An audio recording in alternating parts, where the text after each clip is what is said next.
Baik, shalom, selamat pagi Bapak Ibu Saudara yang dikasihi. Pagi hari ini kita bersyukur dan berterima kasih kepada Tuhan karena diberikan kesempatan dan waktu untuk belajar firman Tuhan. Hari ini kita akan bersama-sama belajar bagian firman Tuhan di bawah tema atau di bawah judul Pahala Orang Jujur Menurut Kitab Amsal. Ya, pahala orang jujur menurut kitab Amsal. Nah, Bapak Ibu, salah satu tema penting daripada kitab Amsal itu adalah kejujuran. Ya, jadi di dalam kitab Amsal kalau kita baca, di sana ditemukan ada sekian banyak tema-tema penting yang dibahas atau dibicarakan di sana. Dan salah satunya adalah kejujuran. Dan kata jujur ini di dalam keseluruhan kitab Amsal pasal 1 sampai pasal 31 ditulis sebanyak 25 kali. Ya, ditulis sebanyak 25 kali. Nah, apa itu kejujuran? Nah, menurut Kamus Besar Bahasa Indonesia, kata jujur itu sendiri berarti lurus hati, tidak berbohong, tidak curang, dan tulus ikhlas. Ya, lurus hati, tidak berbohong, tidak curang, dan tulus ikhlas. Nah, dalam hal kejujuran ini Bapak Ibu Saudara, sekarang menjadi sesuatu yang sangat langka. Ya, sekarang menjadi sesuatu yang langka di mana kita sulit untuk menemukan yang namanya kejujuran. Kita sudah lebih terbiasa dengan yang namanya berbohong atau tidak jujur ketimbang kita membiasakan diri untuk berbicara atau hidup di dalam kejujuran. Ya, misalnya Bapak Ibu Saudara, di dalam suatu ruang pertemuan, dalam rapat misalnya, ya, tiba-tiba semua lagi serius untuk membicarakan apa yang menjadi agenda daripada rapat, ada aroma yang kurang enak, ya. Ya, katakanlah ada yang kentut, tapi tidak ada yang tahu. Tiba-tiba ada yang mungkin sudah tidak tahan karena aromanya itu sudah tidak bisa ditahan lagi. Terus ada seseorang yang bertanya, siapa yang kentut? Nah, otomatis ya pasti tidak ada orang yang mengaku, ya pasti tidak ada orang yang mau angkat tangan dan mengatakan saya yang kentut. Pasti tidak akan yang mau seperti itu, ya karena ya berbagai-bagai pertimbangan yang ada. Tetapi sikap yang kita ambil adalah mungkin kita minimal kita duduk diam, duduk tenang, pura-pura bukan kita, ya padahal mungkin kita. Nah, dari hal yang kecil atau dari hal yang sepele ini sudah nampak bahwa kejujuran tidak ada di dalamnya. Di dalam kehidupan kita, seringkali Bapak Ibu Saudara, suami berbohong atau tidak jujur kepada istrinya dan sebaliknya istri berbuat demikian, tidak jujur kepada suaminya. Cowok atau cewek atau pacar ya tidak setia kepada tidak jujur atau berkata bohong kepada pasangannya. Anak-anak dia bisa saja berbohong kepada orang tua dan sebaliknya orang tua juga bisa berbohong atau berkata tidak jujur kepada anak-anaknya. Seorang murid di sekolah dia bisa berkata bohong atau tidak jujur kepada gurunya dan sebaliknya gurunya juga bisa berkata bohong atau tidak jujur kepada anak muridnya. Nah, anak buah pun ya di tempat kerja kita, anak buah atau kita yang bertindak sebagai anak buah, kadang-kadang kita berkata bohong, kita berkata tidak jujur terhadap atasan kita dan sebaliknya atasan juga berlaku demikian, berbohong atau tidak jujur kepada anak buahnya.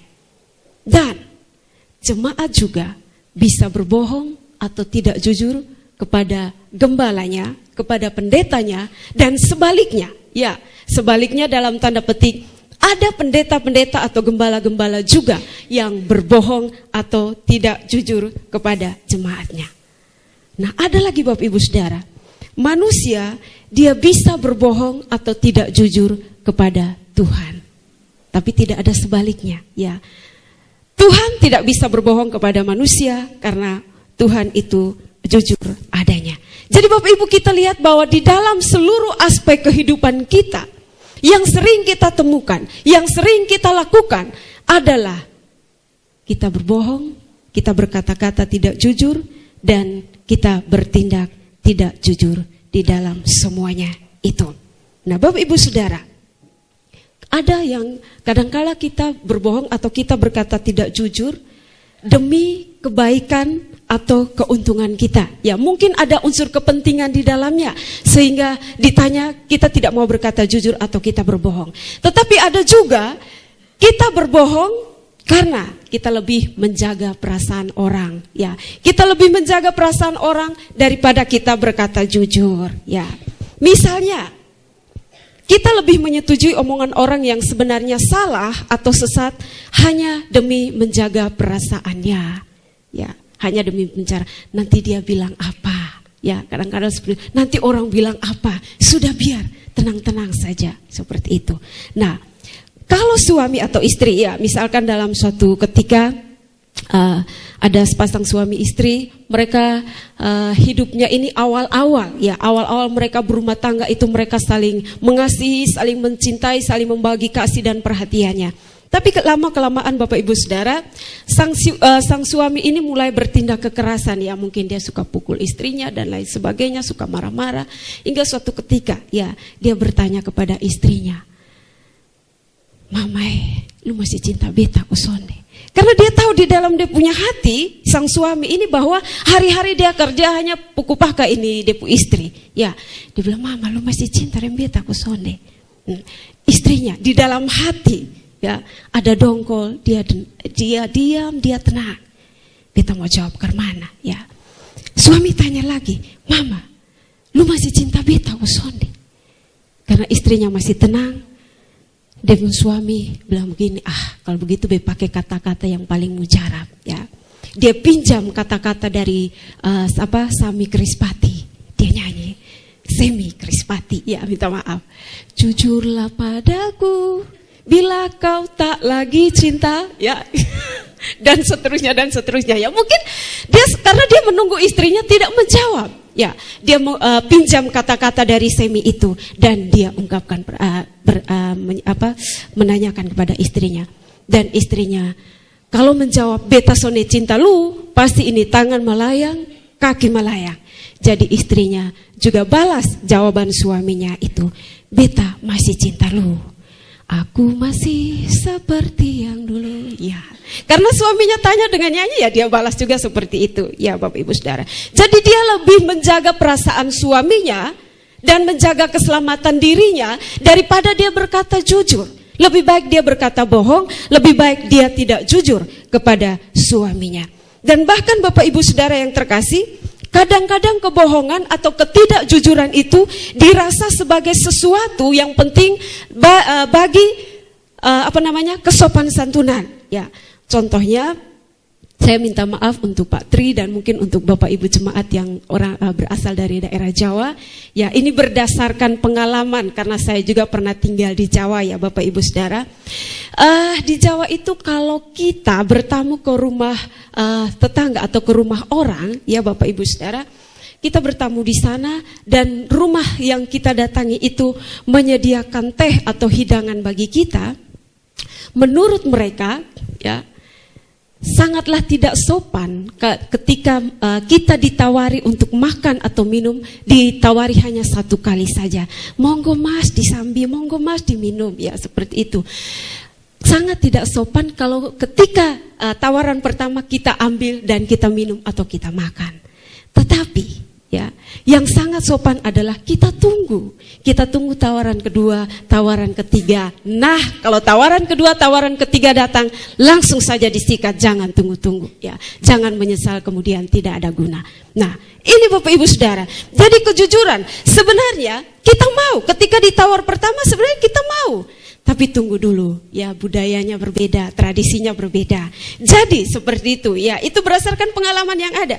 Bapak Ibu semuanya ini menunjukkan bahwa kebohongan atau ketidakjujuran sudah begitu mendarah daging, sudah betul sangat-sangat melekat di dalam kehidupan daripada setiap kita. Ya, kita lebih mengutamakan ketidakjujuran atau lebih memprioritaskan kebohongan daripada kita menunjukkan sikap hidup yang jujur. Nah, hal yang sama Bapak Ibu dikeluhkan oleh Nabi Mika di dalam pasalnya yang ke-7 ayat 2 dan ayatnya yang ke-3.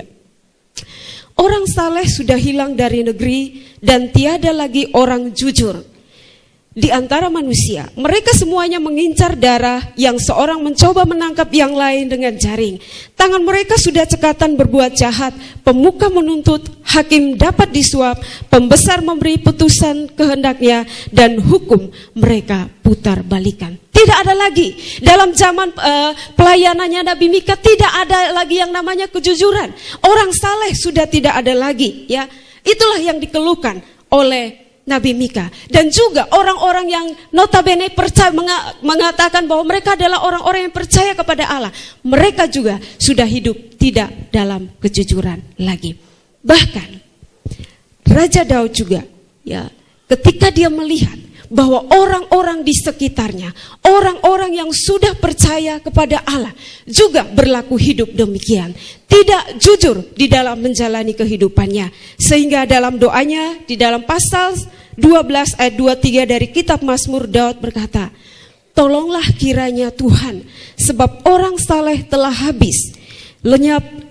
Orang saleh telah habis, telah lenyap orang-orang yang setia dari antara anak-anak manusia. Mereka berbuat dusta yang seorang kepada yang lain. Mereka berkata dengan bibir yang manis dan hati yang bercabang." Tidak ada lagi orang yang mau bertingkah atau bersikap hidup jujur.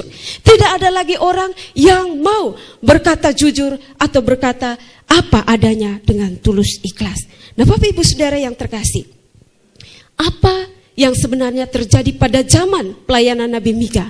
Apa yang terjadi pada zaman Nabi Raja Daud? Sebenarnya itu tidak jauh berbeda juga dengan keadaan kita di zaman sekarang. Hampir-hampir di dalam seluruh kehidupan kita, di lingkup pekerjaan kita, ya, tidak ada lagi, atau mungkin hampir-hampir kita tidak menemukan lagi orang-orang bertindak atau berkata-kata yang jujur. Dari orang dewasa sampai anak-anak pun seperti itu. Jarang kita temukan adanya sikap atau kata-kata yang jujur. Bapak Ibu, di rumah itu saya punya ponakan yang paling kecil. Nah, karena anak kecil biasanya dia tertarik dengan hal-hal yang indah atau hal-hal yang mungkin menurutnya itu bagus.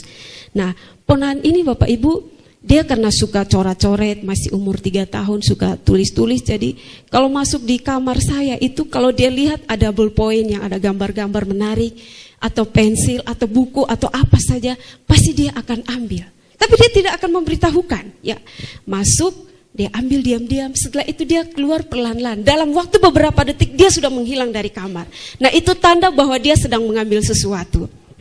Ketika ditanya, ada ambil apa? Dia karena dia cepat-cepat lari menuju di kamarnya, disembunyikan.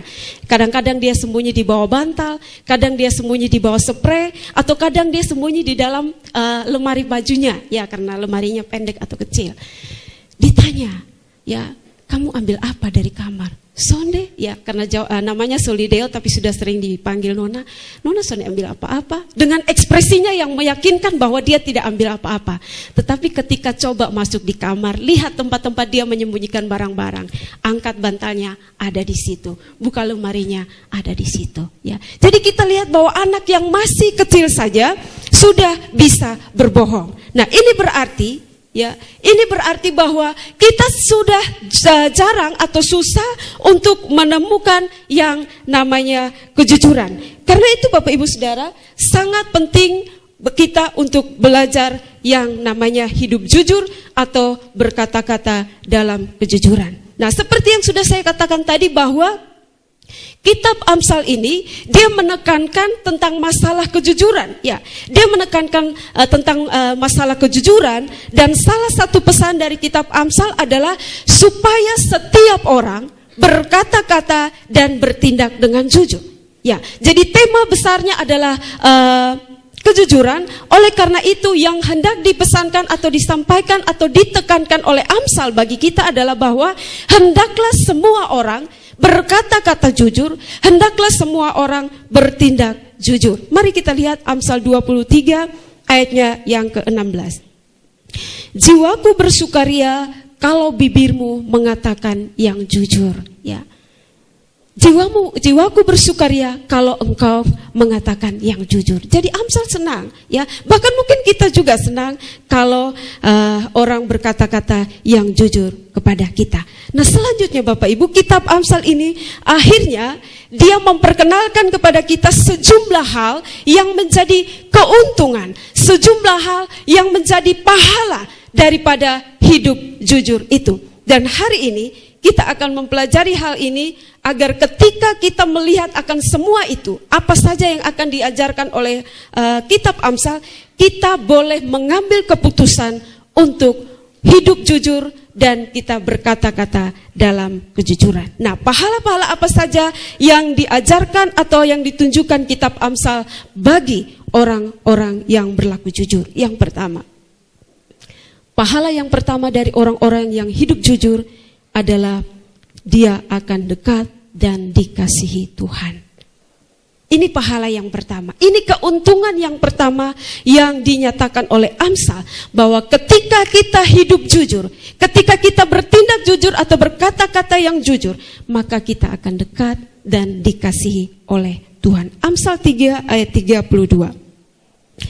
Karena orang yang sesat adalah kekejian bagi Tuhan, tetapi dengan orang jujur ia bergaul erat. Sekali lagi, karena orang-orang yang sesat adalah kekejian bagi Tuhan, tetapi dengan orang jujur ia bergaul erat. Di sini Bapak Ibu Saudara, secara eksplisit dikatakan bahwa Tuhan itu bergaul erat dengan orang-orang jujur. Nah, perhatikan bahwa di dalam ayat ini orang jujur itu dikontraskan dengan orang yang tidak jujur. Ya, orang jujur dikontraskan dengan orang-orang yang sesat.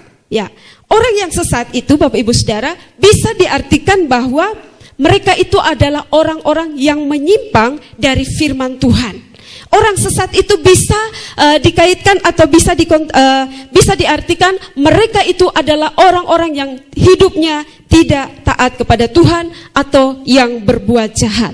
Sedangkan orang-orang yang jujur itu sama artinya dengan orang-orang yang tulus atau orang-orang yang lurus hati. Ya, oleh karena itu Bapak Ibu, saya mengajak kita untuk memperhatikan bagian firman Tuhan ini, Amsal 3 ayat 32 ini di dalam terjemahan yang lain. Kalau di dalam terjemahan lama itu dikatakan demikian. Karena barang siapa yang menyimpang kepada jalan bengkang-bengkok, ia itu kebencian kepada Tuhan. Tetapi persahabatan Tuhan adalah dengan segala orang yang tulus hati. Ya, jadi Tuhan tidak akan bergaul atau bersahabat dengan orang yang tidak tulus hati. Tetapi sebaliknya Tuhan akan bergaul, Tuhan akan dekat dengan orang yang lurus hatinya. Di dalam bahasa Indonesia sehari-hari dikatakan, sebab Tuhan membenci orang yang berbuat jahat, tetapi ia akrab dengan orang yang lurus hidupnya. Tuhan membenci orang yang berbuat jahat, ya, tetapi Tuhan akrab dengan orang yang lurus hidupnya. Nah, dari sini terlihat Bapak Ibu Saudara bahwa bagi orang-orang yang jujur, bagi orang-orang yang tulus hati, bagi orang-orang yang lurus hati, Tuhan itu dia akan bergaul dekat, dia akan bergaul akrab dengannya, dia akan bersahabat dengan mereka, bahkan dia akan mengasihi mereka. Ya, Amsal 16 ayatnya yang ke-13 sesuai dengan nats pembimbing kita tadi.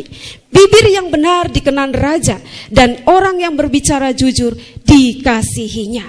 Orang yang berbicara jujur, bibirnya selalu mengeluarkan kata-kata yang benar, pasti dia akan dikasihi oleh Tuhan. Sebaliknya, ya, sebaliknya bahwa orang-orang yang senantiasa berbicara tidak jujur, orang-orang yang senantiasa berbicara bohong, mereka dibenci oleh Tuhan. Nah, Bapak Ibu, coba kita kembali melihat Amsal 3 ayat 32 tadi.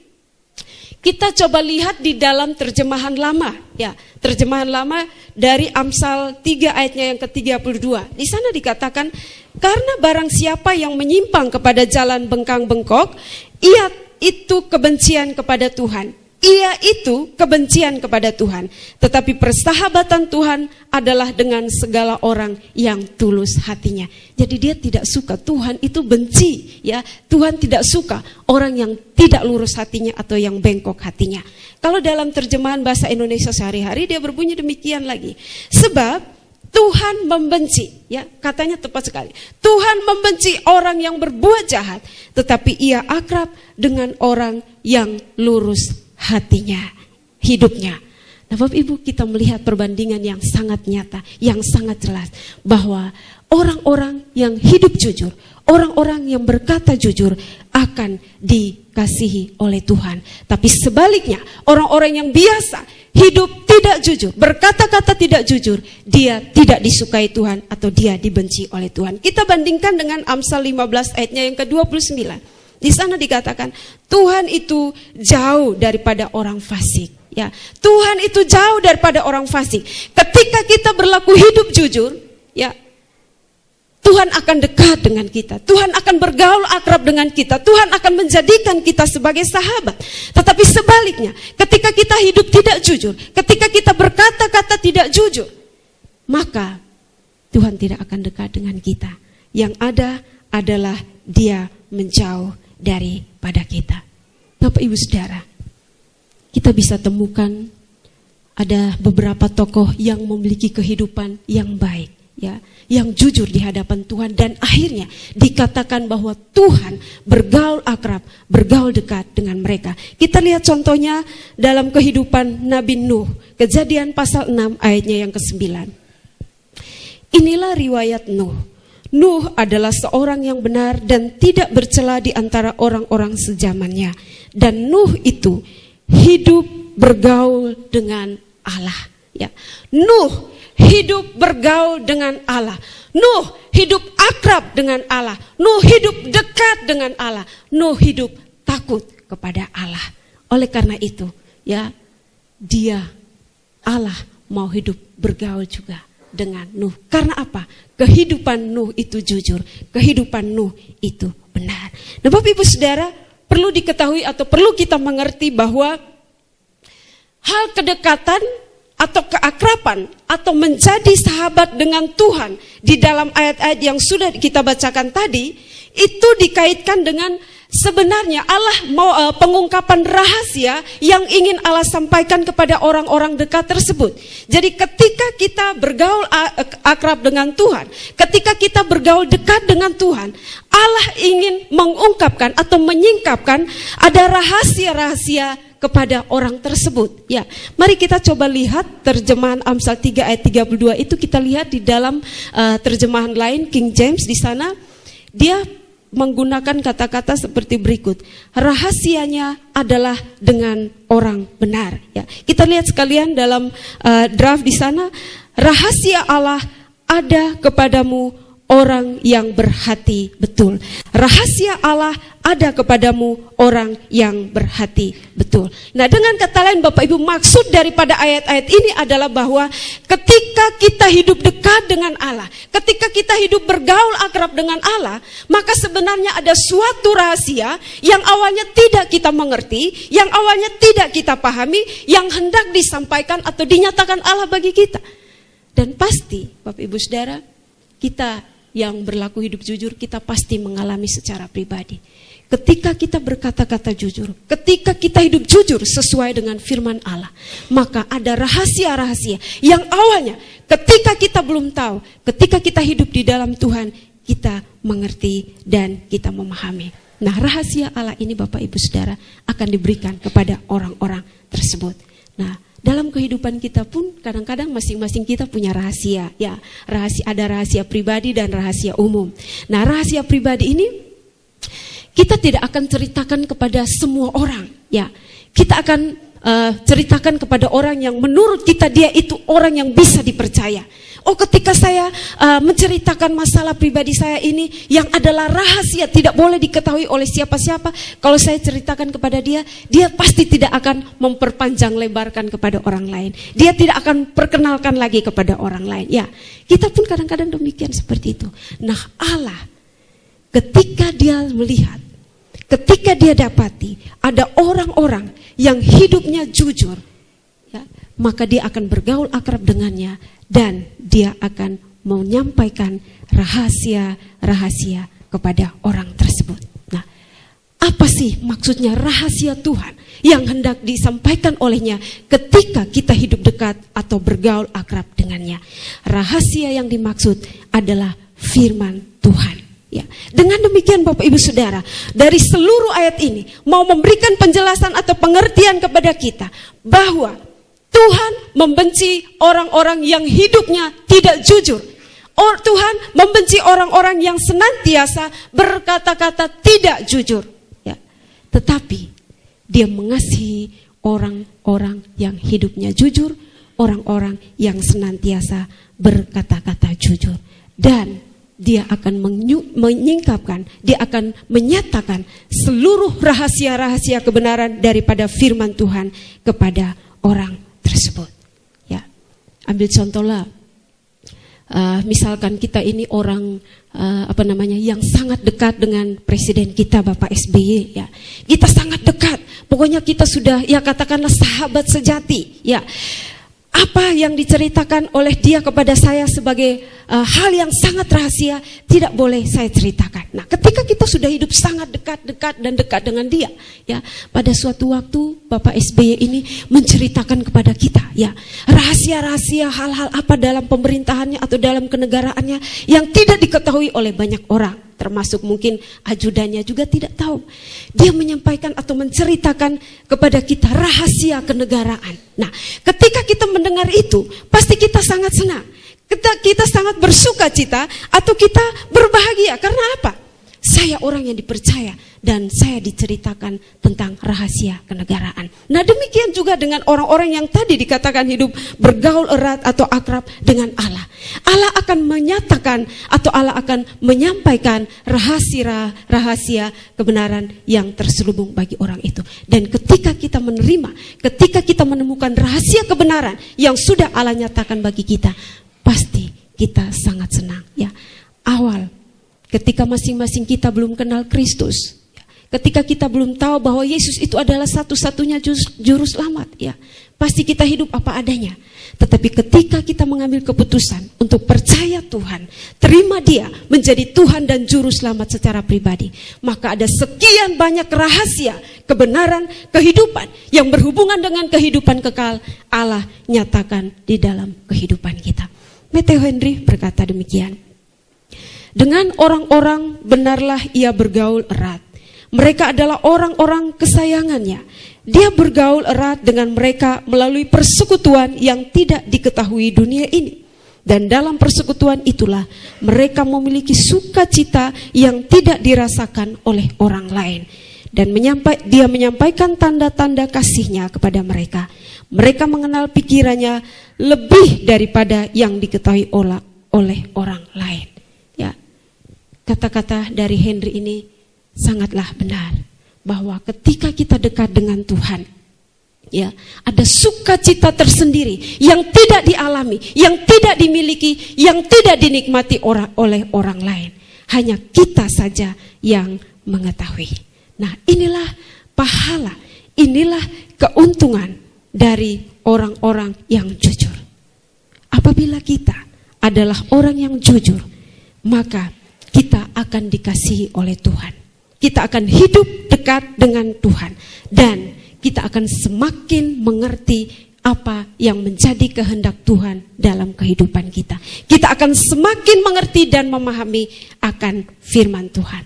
Tetapi sebaliknya, kalau hari-hari hidup kita hanya berbohong, berdusta, ya, dan lain sebagainya, maka jangan berharap kita tidak akan dikasihi oleh Tuhan. Ya, pilihan ada di tangan kita. Kita mau ambil hidup, membiasakan diri atau hidup di dalam ketidakjujuran atau kebohongan, atau hidup di dalam kejujuran atau kebohongan. Firman Tuhan mengajarkan kepada kita supaya kita belajar di dalam hidup kita, di dalam berkata-kata, di dalam bertindak, hendaklah kejujuran itu dipergunakan di dalamnya. Berhenti berbohong, berhenti berkata-kata tidak jujur, dan berbicaralah yang benar atau yang lurus. Maukah saudara pilihan ada pada Bapak Ibu Saudara sekalian. Itu pahala atau keuntungan yang pertama dari orang-orang yang hidup jujur. Keuntungan atau pahala yang kedua yang diajarkan oleh kitab Amsal bagi kita, orang-orang yang hidupnya jujur itu doanya dikenan oleh Tuhan. Ini keuntungan atau pahala yang kedua, bahwa kalau kita senantiasa hidup jujur di hadapan Tuhan, maka doa-doa kita itu akan dikenan oleh Tuhan. Amsal 15 ayatnya yang ke-8. Korban orang fasik adalah kekejian bagi Tuhan, tetapi doa orang jujur dikenannya. Sekali lagi, korban orang fasik adalah kekejian bagi Tuhan, tetapi doa orang jujur dikenannya. Nah, kata dikenan ini Bapak Ibu Saudara, ini berhubungan dengan kata diterima atau disenangi, bahkan dijawab oleh Tuhan. Ya, jadi sebenarnya kata-kata ini mempunyai persamaan di mana bukan saja hanya didengar, tetapi disenangi dan juga dijawab doa-doa kita oleh Tuhan. Ya, kita lihat terjemahan lain dari Amsal 15 ayatnya yang ke-8 ini.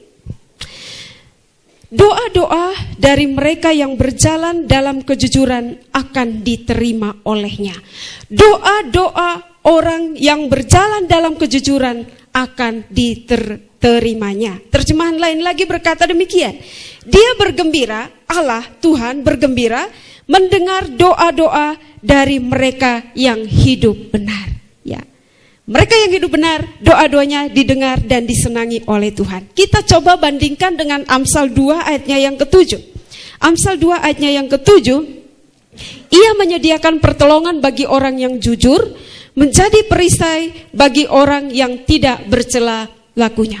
Nah, mari kita perhatikan bersama Bapak Ibu Saudara bahwa ayat ini, doa orang benar atau doa orang jujur itu dikontraskan atau dibandingkan dengan persembahan orang fasik. Ya, sekali lagi bahwa doa orang benar atau doa orang jujur itu dikontraskan dengan persembahan orang fasik. Mari sekali lagi kita melihat Amsal 15 ayatnya yang ke-8.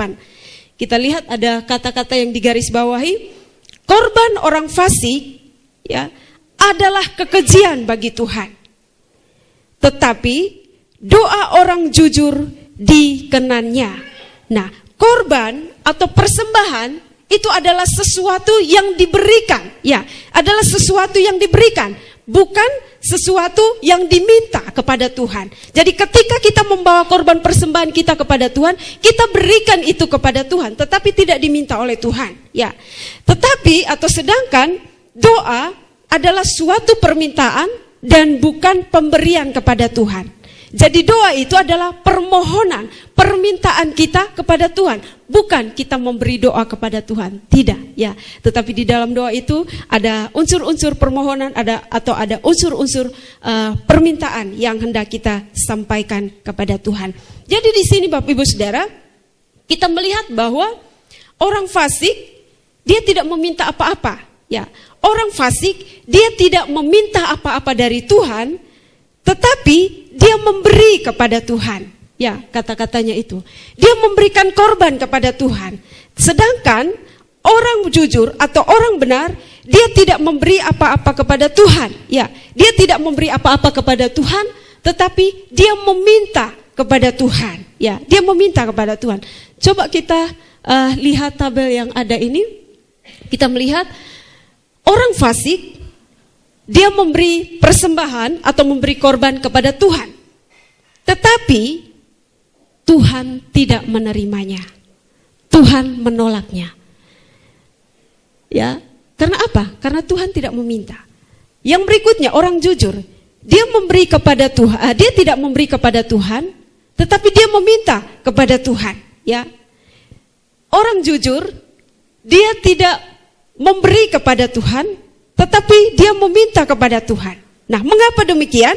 Yang memberi orang fasik, tapi yang meminta ini orang jujur.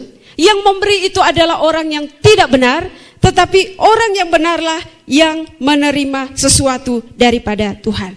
Nah, Bapak Ibu, coba kita pikirkan bahwa jikalau orang jujur meminta saja kepada Tuhan, ya, orang yang jujur, Ya, dia meminta kepada Tuhan saja, Tuhan kasih. Apalagi kalau dia memberi kepada Tuhan, pasti Tuhan akan menerimanya. Sedangkan orang fasik, orang fasik dia tidak meminta sesuatu, dia memberi saja Tuhan sudah tolak. Apalagi kalau dia memberi sesuatu, pasti Tuhan tolak juga. Kenapa? Karena Tuhan tahu bahwa dia adalah orang fasik. Karena Tuhan tahu bahwa dia adalah orang yang tidak benar. Ya, sehingga ketika dia memberi persembahan, Tuhan tidak terima. Dia meminta sesuatu pun pasti Tuhan tidak memberikannya.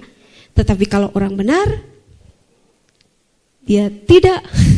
Orang benar, dia tidak memberi sesuatu kepada Tuhan, tetapi dia meminta. Ya, dia tidak memberi, tetapi dia diberikan.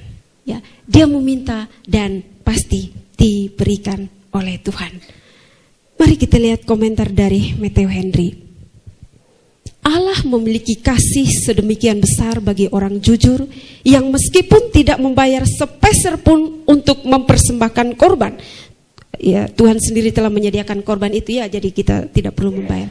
Doa mereka dikenannya. Anugerah doa adalah karunia Allah sendiri dan pekerjaan rohnya yang ada di dalam mereka, yang dengannya ia sangat berkenan. Ia tidak hanya menjawab doa, tetapi bersuka dengan tindakan mereka yang datang kepadanya. Karena itu ia berkenan memberi mereka. Ya, jadi sekali lagi bahwa doa orang jujur pasti didengar oleh Tuhan. Apa yang diminta oleh orang jujur pasti diberikan. Tetapi sebaliknya orang fasik, kita orang yang tidak benar, kita bawa persembahan, Tuhan tidak menerimanya, Tuhan akan tolak. Ketika kita meminta sesuatu pun Tuhan tidak akan memberikan apa-apa baginya. Karena itu Bapak Ibu Saudara, kejujuran dapat menjadi sesuatu yang menentukan apakah doa kita didengar atau dikabulkan oleh Tuhan atau tidak. Oleh karena itu Bapak Ibu Saudara, Daud di dalam Mazmur 17 ayatnya yang ke-1, dia berdoa demikian kepada Allah. Dengarkanlah Tuhan perkara yang benar, perhatikanlah seruanku, berilah telinga akan doaku dari bibir yang tidak menipu. Daud, dia orang yang hidup jujur juga. Dan ketika dia berdoa kepada Tuhan, dia berani berkata kepada Tuhan, perhatikan, dengarlah perkara orang yang benar, perhatikanlah seruanku dari bibir yang tidak menipu. Nah Bapak Ibu Saudara-saudara yang dikasihi, oleh karena itu, jika kita yang dalam kehidupan kita suka berkata tidak jujur dalam kata-kata, dalam perilaku kita, kita yang terbiasa dengan berkata-kata dan hidup bohong, kita sebenarnya hidupnya tidak lurus di hadapan Tuhan. Dan jangan heran bahwa apapun yang kita minta, apapun yang kita doakan tidak pernah didengar oleh Tuhan, tidak pernah dijawab, dikabulkan oleh Tuhan. Karena apa? Karena kita bukan orang benar, karena ada dosa yang menghalanginya. Bapak Ibu, ini pengalaman pelayanan ketika saya masih kuliah. Biasa kami mahasiswa itu hari Jumat sampai hari Minggu itu kami berada di tempat pelayanan masing-masing. Ya, jadi hari Jumat siang itu jam 12, jam 1, jam 2 setelah makan siang kami masing-masing harus pergi ke gereja tempat kami melayani.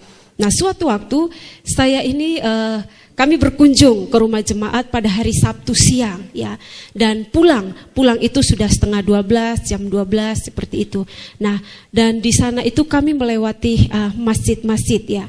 Ketika saya dengan teman ini kami sedang asik ngobrol tentang jemaat yang barusannya kami datangi, kami coba bicarakan tentang masalah-masalah yang dialaminya. Saking seriusnya kami ketika kami jalan dan dekat dengan masjid, ya. Tanpa kami duga tiba-tiba dari masjid itu saudara-saudara sepupu kita itu mereka langsung meneriakkan, ya. Mereka langsung meneriakkan kata Allahu Akbar, ya. Dan kami berdua yang lagi asik cerita, kami kaget, ya, di jalan itu kami sangat kaget dan terkejut. Terus saya sih tidak mengeluarkan kata-kata, saya hanya bilang aduh seperti itu. Tapi teman yang satu ini, ya, karena dia juga orang Kupang, ketika dia mendengar suara teriakan seperti itu, dia bilang begini, lu batarek sampai lu punggar gantang tarabek, lu batarek sampai lu pung isi perut keluar ju Tuhan Soni mau akan dengar. Dia ngomong sambil marah Bapak Ibu Saudara, Tuhan Soni akan dengar musim pun doa. Terus jalan-jalan saya hanya ketawa, kok orang ini secara spontan, ini secara spontan Bapak Ibu dia katakan demikian. Lu bateriak sampai lu pun gargantang putus, sampai lu pun tali perut keluar Tuhan soalnya akan mau dengar. Lu tuh pantas masuk neraka. Terus saya hanya ketawa-ketawa jalan. Kenapa lu bilang seperti itu? Kok dia percaya Yesus? Nah ini adik tinggal Bapak Ibu Saudara, tapi ya dia berkata demikian. Kok dia percaya Yesus? Nah dia mau masuk surga atau dia mau selamat bagaimana? Ya Bapak Ibu, jadi walaupun kita yang adalah orang-orang yang hidup dalam ketidakjujuran, kita boleh berbicara atau berdoa sampai kata teman saya gargantang tarabek juga, Tuhan tidak akan pernah mau dengar. Karena apa? Doa-doa kita itu dibenci oleh Tuhan. Karena ketidakjujuran, hidup dalam ketidakjujuran itu adalah suatu ketidaktaatan yang tidak disukai oleh Tuhan. Yesaya pasal 59 ayat 1-2 berkata, sesungguhnya tangan Tuhan tidak kurang panjang untuk menyelamatkan, dan pendengarannya tidak kurang tajam untuk mendengar. Tetapi yang merupakan pemisah antara kamu dan Allahmu ialah segala kejahatanmu, dan yang membuat dia menyembunyikan diri terhadap kamu sehingga ia tidak mendengar ialah segala dosamu. Jadi dosa menjadi penghalang, dosa menjadi penghambat doa-doa kita didengar dalam hal ketidakjujuran tadi. Kita lihat lagi Yohanes 9 ayat 31. Kita tahu bahwa Allah tidak mendengarkan orang-orang berdosa, melainkan orang-orang yang saleh dan yang melakukan kehendaknya. Jadi yang membuat Tuhan tidak mendengar doa-doa kita, yang membuat Tuhan tidak menjawab, mengabulkan akan doa-doa kita adalah karena ada dosa di dalam hidup kita, dan terkhususnya dosa ketidakjujuran, dosa kebohongan yang selama itu kita pegang atau kita pelihara atau kita hidup. Sebaliknya, kalau kita orang yang benar, kita orang yang jujur, maka doa-doa kita didengar dan dikenan oleh Tuhan. Itu keuntungan atau pahala yang kedua, orang-orang yang hidup jujur di hadapan Tuhan. Keuntungan atau pahala yang ketiga yang diajarkan oleh kitab Amsal bagi kita, bagi orang-orang yang hidup jujur di hadapan Tuhan adalah mereka akan diberkati oleh Tuhan. Mereka akan diberkati oleh Tuhan. Dan berkat Tuhan ini Bapak Ibu Saudara, kita lihat di dalam Amsal 2 ayatnya yang ke-21. Amsal 2 ayatnya yang ke-21, karena orang jujurlah akan mendiami tanah, dan orang yang tak bercelalah yang akan tetap tinggal di situ. Nah dari ayat ini, kata-kata ini kita bisa mengambil kesimpulan bahwa berkat yang didapatkan oleh orang yang hidup jujur adalah dia akan mendiami negeri, tanah di mana dia tinggal. Kita bandingkan dengan terjemahan dari bahasa Indonesia sehari-hari. Sebab orang yang hidup menurut kemauan Allah, yaitu orang yang tulus hatinya, merekalah yang akan tinggal di negeri yang dijanjikan oleh Tuhan. Merekalah yang akan tinggal di negeri yang dijanjikan oleh Tuhan. Nah kata-kata ini Bapak Ibu Saudara harus dimengerti dari latar belakang orang Israel pada waktu itu, di mana ya dari bapak leluhur mereka Abraham, Allah menjanjikan bahwa Allah akan memberikan negeri kepada Abraham dan juga kepada keturunan-keturunannya. Ya, Allah akan memberi negeri yang diberkati bukan saja kepada Abraham tetapi juga kepada keturunannya. Kejadian 12 ayat 1. Berfirmanlah Tuhan kepada Abraham, pergilah dari negerimu dan dari sanak saudaramu dan dari rumah bapamu ini ke negeri yang akan kutunjukkan kepadamu. Ya, ke negeri yang akan kutunjukkan kepadamu. Dan pada masa selanjutnya, ketika Abraham menjalani hidupnya, dia sudah mengikuti apa yang dikehendaki oleh Allah. Dia berjalan, Allah memerintahkan dia untuk keluar dari tanah kelahirannya dan berjalan dengan waktu. Ya, bangsa Israel, secara khususnya Bapak Ibu Saudara, ketika mereka dibuang di tanah Mesir, gema tentang janji negeri itu yang dijanjikan oleh Allah itu tetap dikumandangkan, tetap disuarakan bagi mereka. Keluaran 6 ayat 7. Dan aku akan membawa kamu ke negeri yang dengan sumpah telah kujanjikan memberikannya kepada Abraham, Ishak dan Yakub, dan aku akan memberikannya kepadamu untuk menjadi milikmu. Akulah Allah.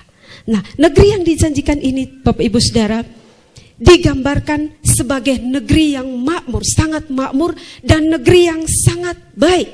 Negeri yang penuh dengan susu atau berlimpah-limpah susu dan madu. Keluaran 3 ayatnya yang ke-8.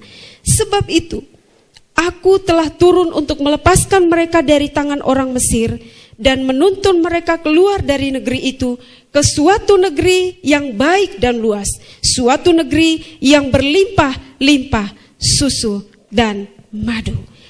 Nah, negeri yang dijanjikan oleh Allah, berkat yang dijanjikan oleh Allah kepada orang-orang yang jujur adalah negeri yang bukan saja makmur tetapi berlimpah-limpah susu dan madu. Ya, inilah berkat-berkat yang disediakan oleh Allah bagi orang-orang yang hidupnya jujur kepada Allah. Nah, satu hal perlu kita ketahui bahwa pada masa itu Bapak Ibu Saudara, hal ketaatan atau kehidupan yang benar itu dikaitkan dengan berdiamnya orang di dalam tanah atau di negeri yang dijanjikan itu. Ya, jadi orang akan diam di negeri yang dijanjikan itu, janjikan Allah, apabila dia hidup taat kepada Allah. Sebaliknya, kalau orang yang hidupnya tidak taat kepada Allah, yang berlaku tidak jujur, maka dia tidak akan tinggal atau berdiam di negeri yang dijanjikan oleh Allah tersebut. Ya, dengan kata lain Bapak Ibu Saudara, bahwa kalau orang hidup benar,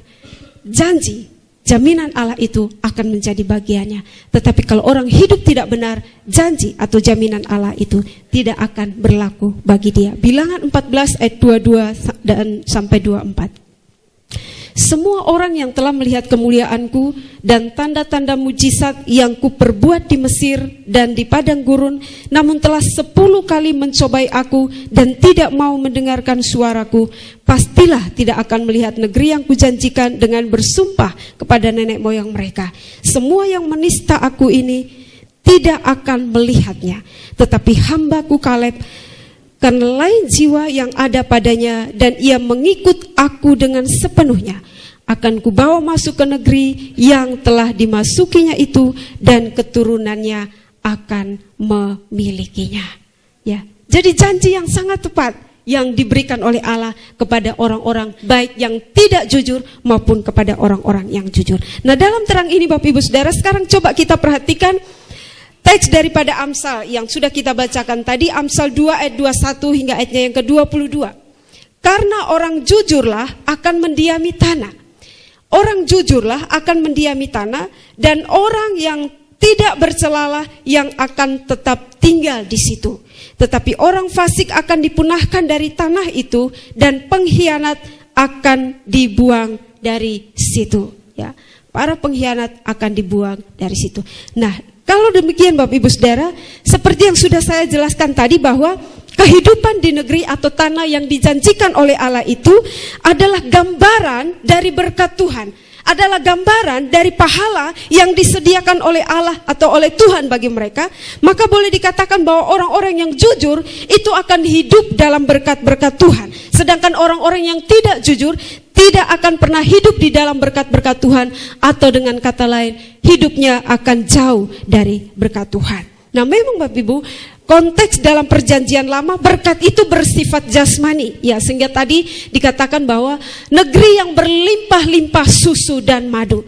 Jadi kalau konteks perjanjian lama, berkat itu identik dengan berkat jasmani, tetapi berbeda dengan konteks perjanjian baru. Kalau perjanjian baru, berkat yang dimaksudkan itu, yang ditekankan khususnya adalah berkat secara rohani. Dengan demikian Bapak Ibu Saudara, kita melihat bahwa walaupun ada orang-orang yang jujur, ya, ada orang-orang yang hidupnya kita lihat jujur, saleh di hadapan Tuhan, tetapi hidupnya secara ekonomi dia tidak kaya raya. Itu bukan berarti dia tidak menikmati negeri yang berlimpah-limpah susu dan madu. Itu bukan berarti dia tidak menikmati negeri yang dijanjikan oleh Tuhan. Tidak, ya. Karena berkat Tuhan itu bukan hanya secara jasmani, tetapi berkat yang dimaksudkan oleh Tuhan itu juga adalah berkat-berkat rohani. Dan memang Bapak Ibu Saudara, berkat Tuhan itu tidak selamanya dalam bentuk kemakmuran atau dalam bentuk materi yang jasmani saja. Ya, misalkan kekayaan, keuangan, rumah yang mewah, dan lain sebagainya. Bukan hanya itu, tetapi berkat rohani yang mau ditekankan di dalam perjanjian baru atau diajarkan oleh Allah adalah berkat-berkat rohani. Ada sukacita, ada damai sejahtera yang kita miliki di dalam kehidupan kita. Ada begitu banyak orang fasik, ada begitu banyak orang-orang yang hidupnya tidak jujur, ada begitu banyak orang-orang yang berlimpah kekayaan dan lain sebagainya, tetapi mereka kehilangan damai sejahtera, mereka kehilangan sukacita yang adalah berkat rohani di dalam hidup mereka. Tetapi bagi orang-orang yang jujur, orang-orang yang hidup lurus di hadapan Tuhan, mereka pasti menikmati bukan saja berkat jasmani, tetapi juga berkat rohani. Ya, amin Bapak Ibu Saudara. Mazmur 64 ayatnya yang ke-11. Orang benar akan bersuka cita karena Tuhan dan berlindung padanya. Semua orang yang jujur akan bermegah. Mazmur 140 ayat 14. Sungguh orang-orang benar akan memuji namamu. Orang-orang jujur akan diam di hadapanmu. Ketika kita hidup jujur di hadapan Tuhan, kita akan dipenuhi dengan sukacita. Karena Allah melimpahkan berkat-berkatnya. Secara jasmani, berkecukupan, secara rohani juga Allah melimpahkan bagi kita sekalian. Kita punya uang yang sedikit, tapi ada sukacita damai sejahtera. Itu sesuatu yang luar biasa, yang tidak dimiliki oleh orang lain. Oleh karena itu Bapak Ibu Saudara, berkaitan dengan hal hidup jujur yang sudah diajarkan bagi kita sekalian, rindukah kita untuk kita menikmati akan berkat-berkat Tuhan yang sudah Tuhan siapkan bagi kita, baik itu berkat secara jasmani ataupun berkat secara rohani. Kalau kita mau menikmati akan berkat-berkat Tuhan itu, maka milikilah hidup yang jujur di hadapan Tuhan, berbicara atau berkata-katalah yang jujur, dan berperilakulah yang jujur sebagai anak-anak Tuhan. Hari ini kita bersama-sama sudah belajar ajaran yang penting dari kitab Amsal. Kita sudah melihat ada 3 keuntungan yang disediakan Allah bagi orang-orang yang hidupnya jujur di hadapan Allah. Orang jujur akan dekat dan dikasihi oleh Allah. Orang jujur akan dikenal doanya oleh Allah atau didengar, dijawab doanya oleh Allah. Dan orang jujur akan diberkati oleh Tuhan. Kalau kita ingin mendapatkan ketiga-tiga hal ini, keuntungan atau pahala yang sudah diajarkan Amsal bagi kita semua, maka mulai sekarang belajarlah untuk hidup jujur. Mulai sekarang belajarlah untuk berkata-kata yang jujur. Apabila selama ini kita sering hidup tidak jujur, berlaku tidak jujur, berkata-kata tidak jujur, kita suka gosip, kita suka memfitnah orang, kita suka mengadu domba orang, ya, firman Tuhan hari ini mengajarkan, berhentilah kalau engkau mau menerima berkat-berkat, pahala-pahala yang sudah disediakan Tuhan bagi kita. Dan kalau kita tidak hidup di dalam kejujuran, maka kita akan jauh dari hadapan Tuhan. Doa kita tidak akan pernah didengar oleh Tuhan, dan hidup kita tidak akan pernah diberkati. Karena itu, berdoalah, meminta kekuatan yang daripada Tuhan, supaya Tuhan memberikan kemampuan bagi kita hari ini dan seterusnya kita menjalani hidup yang jujur. Seperti apa yang didoakan Daud di dalam doanya. Dia meminta kepada Tuhan supaya kejujuran itulah yang menjaga, yang mengawasi, yang mengawal hari-hari hidupnya. Mazmur 25 ayatnya yang ke-21. Ketulusan dan kejujuran kiranya mengawal aku, sebab aku menanti-nanti engkau. Ini doa daripada Raja Daud. Dia merindukan, dia mengharapkan bahwa hidup yang tulus, hidup yang jujur, itulah yang senantiasa menjaga hatinya, yang senantiasa menjaga pikirannya, yang senantiasa menjaga kata-katanya, dan yang senantiasa menjaga perilakunya. Supaya apa? Menikmati akan keuntungan-keuntungan yang sudah Allah sediakan. Karena itu, sekalipun orang jujur, tadi awal saya katakan bahwa sudah langka di dalam dunia ini, sudah langka di dalam kehidupan kita. Ya, kejujuran itu hampir-hampir sirna, hampir-hampir hilang di dalam kehidupan ini.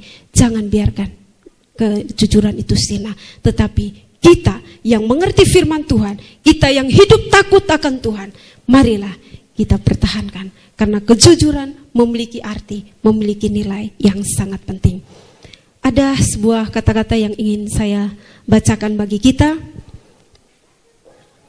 Kata-katanya seperti ini.